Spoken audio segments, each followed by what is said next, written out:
দ্বিতীয় বিশ্বযুদ্ধ ৬০ লাখ ইহুদিকে হত্যা করেছিল জার্মানির নাৎসি বাহিনী। ইতিহাসের পাতায় হলোকাস্ট নামে পরিচিত হয়ে আছে এই ঘটনা। নির্মম এবং হৃদয় বিদারক হত্যাযজ্ঞ চালানো হয়েছিল ইহুদিদের উপর।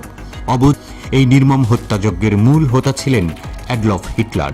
তখন জার্মানির চ্যান্সেলর হিসেবে দায়িত্ব পালন করছিলেন তিনি। কিন্তু কেন হিটলার ৬০ লাখ ইহুদিকে হত্যা করেছিলেন?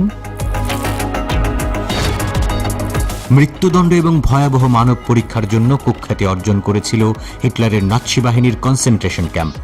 এই ক্যাম্পগুলোতেই মানব ইতিহাসের নৃশংসতম ঘটনাগুলো সংঘটিত হয়েছিল।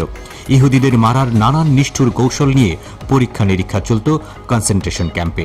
এমনকি হত্যার আগে পুরুষ বন্দীদের নানা রকম ট্যাটু করে দেওয়া হতো, যাতে মৃত্যুর পর তাদের চামড়া দিয়ে আকর্ষণীয় ল্যাম্পশেড, অ্যালবাম ও টেবিল কাভার তৈরি করা যায়।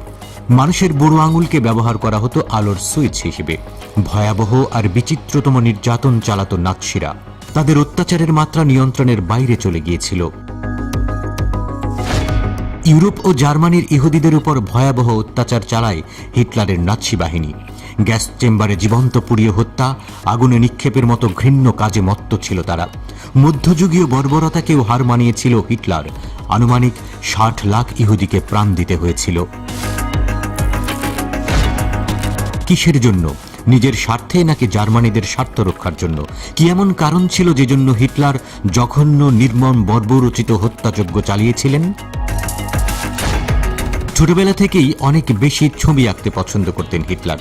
ছেলেবেলায় ভিয়েনাতে বসবাস করতেন তিনি। ভিয়েনার একটি আর্ট স্কুলে ভর্তি হন হিটলার। কিন্তু সংখ্যাগরিষ্ঠ ইহুদি ছাত্রদের জন্য তাকে বারবার আর্ট কলেজ থেকে প্রত্যাখ্যাত হতে হয়েছিল। অনেকেই ধারণা করেন তখন থেকেই ইহুদিদের প্রতি হিটলারের এক প্রকার বিতৃষ্ণার জন্ম হয়েছিল। প্রথম বিশ্বযুদ্ধে জার্মানিদের পরাজিত হওয়ার কারণ হিসেবে একমাত্র ইহুদিদের দায়ী করতেন হিটলার। তার দৃঢ় বিশ্বাস ছিল ১৯১৮ সালে জার্মানির রাজতন্ত্রের বিলোপ ইহুদিদের দ্বারাই সংগঠিত হয়েছিল। মিউনিখ থেকে ইহুদিরা বিপ্লব করে রাজতন্ত্র ধ্বংস করেছিল, এমনটাই ছিল তার ধারণা।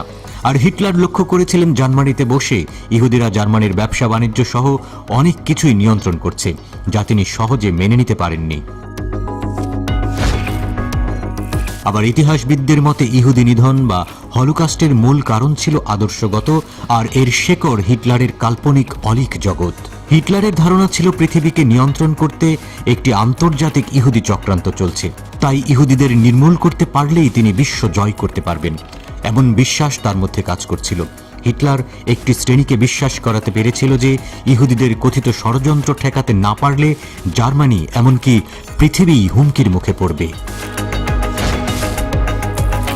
এছাড়াও নাৎসি বাহিনীর অতিরিক্ত আত্মবিশ্বাস তাদেরকে ইহুদি নিধনের পথে চালিয়েছে। দ্বিতীয় বিশ্বযুদ্ধের প্রথম দিকে তারা এতটা বেপরোয়া ছিল না বলে জানা যায়। কিন্তু ১৯৪১ সালে রাশিয়া আক্রমণের সময় নাৎসি বাহিনীর সাফল্য হিটলারের মনে প্রবল আত্মবিশ্বাস এনে দেয়। তিনি ভেবেছিলেন রাশিয়া তার পদানত হবে, ফলে তার ইহুদি হত্যায় বাধা দেওয়ার আর কেউ থাকবে না। এই হত্যাযজ্ঞ চলে হিটলারের পরাজয়ের আগ পর্যন্ত, অর্থাৎ ১৯৪৫ সালের এপ্রিল পর্যন্ত।